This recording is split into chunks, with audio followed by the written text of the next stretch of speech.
मातरम। भारतीय भाषा अभियान के इस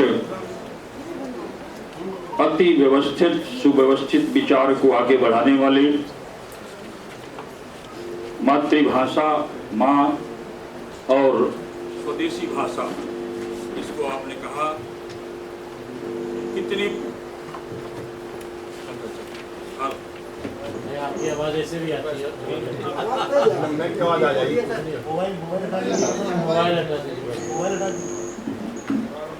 जिसको हम सुनना चाहते हैं संविधान के परिप्रेक्ष्य में, भारतीय भाषा के संदर्भ में, ये मेरी मातृभाषा है। तो मैं इतना ही कहना चाहूंगा, ऐसे हम सबके साथ संगठन में कदम से कदम मिलाकर यहां तक बढ़ने वाले ऐसे यशस्वी श्री भगवान स्वरूप शुक्ला जी को हम सब सुनने के लिए आए हैं। परंतु जो मंच की गरिमा है, आज के मुख्य अतिथि न्यायमूर्ति श्री राकेश तिवारी जी, आदरणीय श्री जितेश श्रीवास्तव जी, जो हम सबके परिवार के संगठन के अधिवक्ता परिषद के दिल्ली के अध्यक्ष हैं, मंच पर आसीन श्री भगवान हीरालाल झा जी, आदरणीय संजय जी, भगवान शुक्ल जी तो हो ही गए हमारे, ऐसे सभी सम्मानित मंच सभागार में प्रधान कर्नल के प्रधान जी बैठे हुए दिखने गए, उनको मिसगाइड कर रहे हैं, प्रधान जी को हमारे मिसगाइड कर रहे हैं। आदरणीय कर्नल सिंह जी, सभा में उपस्थित सभी मेरे सम्मानित यादव योग्य अधिवक्ता भाई और बहनों, एक कहा भाई ने मुझे 30 सेकंड के लिए कहना है कि जिस बात को मैथिली शरण गुप्त ने कहा, जिस बात को हमारे आदर्श के गीता उपनिषद और वेद पुराण ने कहा, जननी जन्मभूमिश्च स्वर्गादपि गरीयसे, उसी को मैथिली शरण गुप्त ने आजादी के काल में भाषा और धर्म से जोड़ा था।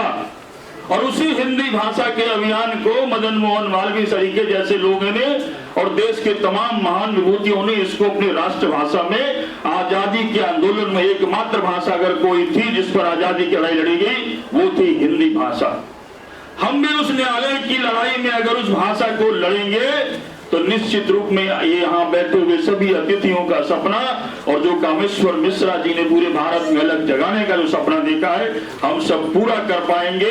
उन्हीं शब्दों के साथ अपनी मन की भावना को जोड़ते हुए जो संस्कार बाल्यकाल से हमने पाया है, इस संकल्प को पूरा करेंगे। 2 पंक्तियों में अपनी बात समाप्त करता हूं, आप ध्यान से सुनिए। आपके संकल्प को यह बल देगा, इसलिए वो 2 पंक्तियां पूरी करता हूं।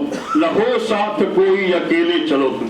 कामेश्वर जी, आपने इस गीत को गाया है, मनन किया है, इसी को धारण करना है। न हो साथ कोई अकेले चलो तुम, सफलता तुम्हारे चरण चूम लेगी। सदा जो जगाए बिना ही जगा है, हमें किसी ने जगाया नहीं है, स्वयं की प्रेरणा से मातृभूमि की सेवा में माँ, माटी, मानुष और अपनी मातृभाषा के लिए हमने संकल्प लेकर इस काम को किया है। इसलिए यह लाइन आपके लिए है। सदा जो जगाए बिना ही जगा है, अंधेरा उसे देख कर ही भगा है। यही बीज पनपना जिसे था, घुमा क्या किसी में उगाए उगा है। इसलिए इस संकल्प को हम अपने दिल में तड़प के साथ लेकर चलेंगे। अगर उग सको तो उगो सूर्य से तुम, प्रमुखता तुम्हारे चरण चूम लेगी, चरण चूम लेगी और सफलता निश्चित रूप से मिलेगी। हम सुनना चाहते हैं आदरणीय अपने शुक्ल जी को, भगवान स्वरूप शुक्ल जी को। जय भारत, जय वंदे मातरम। बहुत बहुत धन्यवाद शैलेंद्र भाई। हमारे बीच में मुझे आदेश हुआ है श्री नरेंद्र शर्मा जी, जो हमारे बहुत पुराने कार्यकर्ता हैं, उनसे आग्रह करूंगा कि चंद सेकंडों में अपनी बात को कहें। नरेंद्र शर्मा जी।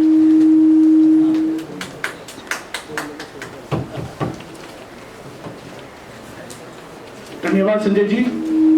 मेरे दाहिनी ओर बैठे सम्मानीय मंच और सामने बैठे हुए मेरे अधिवक्ता बंधु भाई और बहनों, आज भारतीय भाषा अभियान का जो कार्यक्रम है, इस कार्यक्रम में कुछ एक बिंदु मेरे ध्यान में आया जिससे शायद बहुत सारी चीजें एक्सप्लेन हो सके। मैं 2010 में जयपुर डिस्ट्रिक्ट कोर्ट में मेरा जाना हुआ। यहाँ से पूरे मुकदमे की तैयारी करके ले गया। मेरे मुलजिम के खिलाफ गैर जमानती वारंट थे। और मैं पूरी तरह Supreme Court, High Court judgement जितने भी थे सब लेके गया कि जी मुकदमा नहीं बनता। तो जाते जज साहब ने कहा कि अधिकार पत्र लाए हो। अब मेरी ये हालत थी कि मुझे समझ नहीं आ रहा था मैं क्या बोलूं, और इन्होंने ऐसी कोई चीज मांग ली, शायद कोई प्रॉपर्टी के दस्तावेज मांग लिए, कुछ और मांग लिया। अब उस समय बिल्कुल दिमाग खाली, कहीं कुछ नहीं, कोई सांस आनी इसी पे बंद हो गई। तो मैंने धीमे धीमे से अपने आप को इकट्ठा किया, अपने दिल को इकट्ठा किया कि भाई अधिकार पत्र का मतलब क्या होता है, अथॉरिटी लेटर। मैंने कहा हाँ जी वकालतनामा लाया हूं। अरे वकील साहब दो ना। उन्होंने कहा जी किस पक्ष से हूं। अब फिर पक्ष और विपक्ष हमने तो जिंदगी में सुना ही नहीं कभी। यहाँ तो दिस साइड और दैट साइड, प्लेंटिफ और डिफेंडेंट और कंप्लेनेंट एक्यूज, कंफ्यूज। फिर धीमे धीमे फिर वही, मैंने कहा जी मैं दूसरी पार्टी की तरफ से हूँ, इन्होंने मुकदमा डाला है। अच्छा वाद इन्होंने दायर किया है। अब फिर दायर में कंफ्यूज। तो ये सारी दिक्कतें जो आई, और इस सारी चीजों का मुझे जब आज मैं बैठा तो मुझे पता चला कारण एक है कि जब हमने लॉ की पढ़ाई की तो हिंदी का कोई सब्जेक्ट लॉ में नहीं होता। ये मेरे दाहिनी ओर बैठे हुए सम्मानीय मंच जानते हैं। हम बार बार भारतीय भाषा पे बहस कर लें, 2 घंटे बहस कर लें, 10 घंटे बहस कर लें, जब तक हिंदी का कोई सब्जेक्ट उसमें नहीं होगा, जब तक कुछ नहीं होगा। और यह दिक्कत बार बार आएगी। और दूसरा जो उसमें मुझे लॉ में महसूस हुआ, क्योंकि मैं सरकारी स्कूल से पढ़ा हुआ था तो इंग्लिश उतनी अच्छी नहीं थी। तो जब मैं लॉ का फर्स्ट ईयर पेपर देने गया, मैंने सोचा कि हिंदी से कर देते हैं, शायद आसान पड़ेगा। तो फर्स्ट ईयर में मेरे 53% नंबर आए, और 53% नंबर आने के बाद मुझे लगा यार तू तो बहुत टफर है। तो साथ में एक दोस्त था जिसमें दोनों ने साथ दाखिला लिया, उसके 64% नंबर थे। जलन भी हो रही थी कि इसके कैसे आ गए। मैंने पूछा कारण, कह रहा मुझे प्रिंसिपल ने पहले ही बता दिया था इंग्लिश में लिखियो, मास्टर इंग्लिश देख के तेरे नंबर पूरे देगा 64%। अगले साल से मैंने वही फॉर्मूला, दोनों साल में 60% के ऊपर नंबर आए। तो यह हाल है जी। तो हिंदी भाषा का ये कई सारी चीजें, क्योंकि समय की उपलब्धता कम है, इसलिए छोटे से 2 उदाहरण है। तो मैं अपने जो अतिथिगण है इनको उस ओर ले जाना चाहता हूं कि कम से कम लॉ में एक सब्जेक्ट हिंदी का हो, जिसमें हम वो टर्मिनोलॉजी जो सारी चीजें हैं। अब मुझसे को कल्प संविदा पूछ ले, मैं फर्स्ट ईयर में तो उसी में कंफ्यूज था कि कल्प और वो संविदा और कल्प संविदा क्या होती है, कॉन्ट्रैक्ट और क्वासी कॉन्ट्रैक्ट, आज तक भी क्लियर नहीं है। तो बहुत ही यह दिक्कत है। तो ये चीज आपको ध्यान रखनी पड़ेगी, और इस बारे में आपको ऊपर ले जाना पड़ेगा, जब ही भारतीय भाषा का विकास आगे हो सकता है। मैं अपनी वाणी को यहीं विराम देता हूँ। धन्यवाद। संजय जी ने मुझे समय दिया, इसके लिए भी धन्यवाद। धन्यवाद नरेंद्र जी। ये समस्या सबके साथ रही है। एक साथ मेरे साथ वाकया हुआ, हिंदी की पिटीशन मेरे पास आई नोएडा कोर्ट की। मैंने उसे इंग्लिश में WS दिया 32 पेज का, और जब मैं WS देने गया तो रीडर मुझसे पूछता है, बोले ये क्या है। मैंने ये जवाब है, बोले इसे हिंदी में करके लाओ। मैंने 4 पेज की पिटीशन मुझे ट्रांसलेट करने में 15 दिन लगे। मेरे बस की नहीं है। जज साहब से बोले एक्सेप्ट करते तो कर लो, नहीं तो डिक्लाइन कर दो, मैं हाईकोर्ट चला जाता। तो समस्या बड़ी विकट है। और ये समस्या, जैसे मेरे साथी भाई ने पूछा कि कितने बच्चे इस प्रांगण में जितने साथी बैठते हैं कि उनके बच्चे हिंदी के बारे में जानते हैं, 69, 79, 89। मैं आपको विश्वास दिलाना चाहता हूँ, मेरी 2 बिटियां हैं। सौभाग्य से मेरी दोनों बिटियां 69, 89, 79 का फर्क जानती हैं। हिंदी के बारे में मैंने उनको बचपन से ही वो चीज सिखाई है कि अपनी मातृभाषा को भूल ना जाना, और अपनी मातृभाषा में ही कोशिश करना कि अपने आप को प्रस्तुत कर पाओ।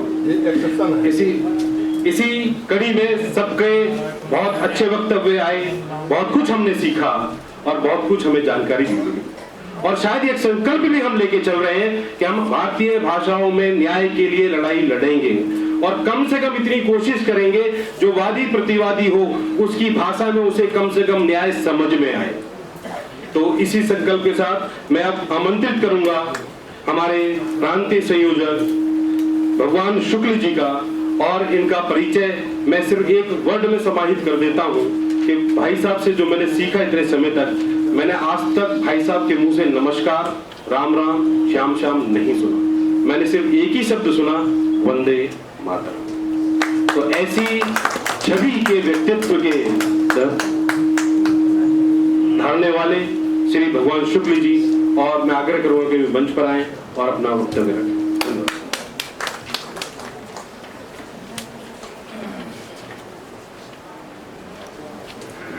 कभी कभी कार्य ऐसा होता है कि कुछ और भी करने का मन हो तो समाज ऐसा बांध देता है कि आपको उसी दिशा में आगे जाना पड़ेगा। बीच में ऐसे बहुत सारे समय आए, मुझे कई लोगों ने कहा कि वंदे मातरम करते हो, बंदर जैसा क्या करते रहते हो। कई लोगों ने वंदे मातरम का पत्र दिया तो फेंक दिया, लेकिन आज वही लोग साथ में वंदे मातरम गा करके गौरव महसूस करते हैं। परम आदरणीय हमारे आज के मुख्य अतिथि श्रीमान राकेश तिवारी जी, न्यायमूर्ति प्रयाग उच्च न्यायालय, श्रीमान जितेश श्रीवास्तव जी, अधिवक्ता परिषद दिल्ली प्रांत के माननीय अध्यक्ष, श्रीमान करनैल सिंह जी, इस बार एसोसिएशन के सम्मानित अध्यक्ष, आदरणीय कामेश्वर जी, हमारे राष्ट्रीय सह संयोजक, मंच पर उपस्थित एवं मंच के समक्ष उपस्थित अधिवक्ता बंधु एवं बहनें, वंदे मातरम। मित्रों, जितनी बातें हुई इसमें कार्य के विषय में बहुत सारी बातें हुई, समस्याएं भी आए, समाधान भी आया, कार्यकर्ताओं की घोषणा भी हो गई। ठीक है, कार्यकर्ताओं की घोषणा भी हो गई। तो अब प्रश्न ये उठता है कि हम अपनी गति बढ़ाएं, क्योंकि स्थान भी है, जनपद न्यायालय भी है, जनपद न्यायालय के वकील भी हैं, जज साहब भी हैं, क्योंकि आपके माध्यम से जुडिशरी को भी एक मैसेज जाएगा। हमारे इस बार के प्रधान जी हैं, इसलिए बार एसोसिएशन की भी डायरेक्ट इनडायरेक्ट में सहमति है। वैसे माननीय करनैल सिंह जी हमेशा हमारा उत्साहवर्धन करते हैं, हिंदी में कार्य हो इसके लिए हमेशा प्रयासरत किए जाते हैं। अब प्रश्न उठता है कि फिर गाड़ी रुक क्यों रही है? साकेत न्यायालय दिल्ली प्रांत का ऐसा न्यायालय है जो भारतीय भाषा अभियान की दृष्टि से अव्वल दर्जा में कह सकता हूं। जो विचार यहां अंकुरित हुआ वो विचार पूरे प्रदेश में हम ले जा पाए, देश में भी ये विषय गया। इसलिए ये गौरव साकेत न्यायालय को ही प्राप्त है कि आपके माध्यम से, बार एसोसिएशन के सहयोग से, यहाँ के न्यायालय के सहयोग से, यहाँ के अधिवक्ता बंधुओं के सहयोग से भारतीय भाषा अभियान की शाख आज पूरे देश में बन गई है। अब इस शाख को धाक में बदलने की जो जिम्मेदारी है वो भी साकेत न्यायालय पर ही आती है। और आज जो दिल्ली प्रांत की घोषणा हुई उसके पीछे पर्पस भी यही है कि जो हमारा मूल स्थान है, जहां से हम अंकुरित होकर के पल्वित पुष्पित होते हैं, अपने विचार को आगे ले जाते हैं, वहीं पर दिल्ली प्रांत की घोषणा होनी चाहिए। इसलिए माननीय कामेश्वर जी ने आज दिल्ली प्रांत की घोषणा की। एक प्रश्न जरूर विचारणी है कि कार्य है, कार्यकर्ता है, कार्यक्षेत्र है, आपस में सबका सहयोग है। क्या हमारा कार्य संवैधानिक है? अगर हमारा कार्य संवैधानिक है और हमारे दिमाग में ये विषय फिट हो जाए, तब आपको दुनिया की कोई ताकत रोक नहीं सकती। वो चाहे डिस्ट्रिक्ट जज हो, चाहे दिल्ली हाई कोर्ट का जज हो या सुप्रीम कोर्ट का जज हो। क्या बात मैं ठीक कर रहा हूं? अगर जो कार्य आप कर रहे हैं वो संवैधानिक है, तो संवैधानिक कार्य को कोई रोक सकता है क्या? इस विषय पर मैं 3-4 मिनट में आपसे शेयर करूं। कोई भी देश की कार्य व्यवस्था का जो मूल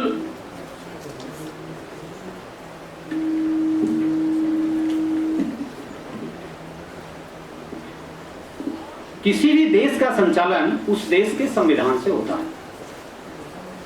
हम संविधान से इतर कुछ नहीं करने वाले। संविधान में कुछ चीजें अनुपस्थित हैं जिनका हमें कष्ट है, लेकिन संविधान निर्माता डॉक्टर भीमराव अंबेडकर ने बहुत साफ शब्दों में कहा है कि यद्यपि संविधान को दबाव में बनाया गया है, संविधान में बहुत सारी चीजें हैं या नहीं हैं, फिर भी अगर इस संविधान के निर्माण के बाद इसका अनुपालन करने वाले लोग ईमानदार रहे तो उनको अच्छा निर्णय करने से कोई रोक नहीं सकता। और दूसरी बात भी कही कि अगर इस संविधान का अनुपालन करने वाले लोग बेईमान रहे तो उनको बुरा निर्णय करने से कोई नहीं रोक सकता। एक एग्जांपल मैं देता हूं। मैं इसी न्यायालय को केंद्र बना करके ही बातें अपनी कहूंगा। 2 मिनट में ज्यादा शायद ले लूं, लेकिन अभी सबने समय ले लिया है तो मैं कोशिश करूंगा कि इसको समराइज समय से कर दूं। संविधान का निर्माण हुआ तो उसमें 2 बातें थी। भाषा पर सबसे ज्यादा डिबेट हुआ है, सबसे ज्यादा डिबेट होने के बाद ये दुनिया का एक आश्चर्यजनक संविधान है। किसी भी देश के संविधान में 2 चीजों का उल्लेख होता है। उस देश की को राष्ट्र घोषित किया जाता है और उस राष्ट्र की राष्ट्रभाषा घोषित की जाती है। पता नहीं किस दबाव में हमारे संविधान निर्माताओं ने किया, लेकिन उनका अंतःकरण जो था वो भारत था, इसलिए वो शब्द तो छूट गए लेकिन वो भाव छूट नहीं पाए। पूरा संविधान आप पढ़ लीजिए, पूरे संविधान में कहीं भी भारत एक राष्ट्र है ऐसा शब्द नहीं लिखा। क्या संभव है? हमने संविधान बनाया है और हमारे बनाए हुए संविधान में अगर राष्ट्र शब्द नहीं हो, हम किस राष्ट्र के प्रतिनिधि हैं? इसी प्रकार से राष्ट्रभाषा का भी उल्लेख नहीं है। और यह बहुत बड़े षड्यंत्र का परिणाम है, सामान्य नहीं है। जब अंग्रेजों को जाना हुआ तो अपनी मानसिकता के लोगों को आगे किया और उनको कहा बेटा मुझे तो भेज दे रहे हो, मैं चला जाऊंगा, लेकिन घबराओ नहीं, हमारी भाषा तुम्हें ढूंढना पड़ेगा और भाषा के ही माध्यम से तुम्हारी संस्कृति और संस्कार तुम्हारे रसोई तक हम पहुंचा देंगे। आप देखिए अपने घरों में क्या परिवर्तन है। तो कार्य हमें करना है। अभी हम सिर्फ साकेत इकाई पर कंसंट्रेट करते हैं। अगर इस बात को आप लोग समझ गए तो इसी रोल मॉडल को हम पूरे देश में ले जाने का प्रयास करेंगे। कुछ बात रह जाए तो आप मुझे करेक्ट कर दीजिएगा और अभी बातचीत में कुछ बात होगी तो जरूर मुझे बता दीजिएगा। हमारा एक संविधान है। संविधान 343 में देश की भाषा, भारत संघ की भाषा हिंदी है। अगर राष्ट्र शब्द का उल्लेख नहीं है लेकिन भारत संघ तो है, तो भारत संघ की भाषा अगर हिंदी है तो देश की कार्यपालिका, विधायिका और न्यायपालिका क्या भारत संघ के अंतर्गत आती है कि नहीं? बताइए, आप लोग हाथ उठाइए। अगर कोई अपोज में है तो हाथ उठाइए।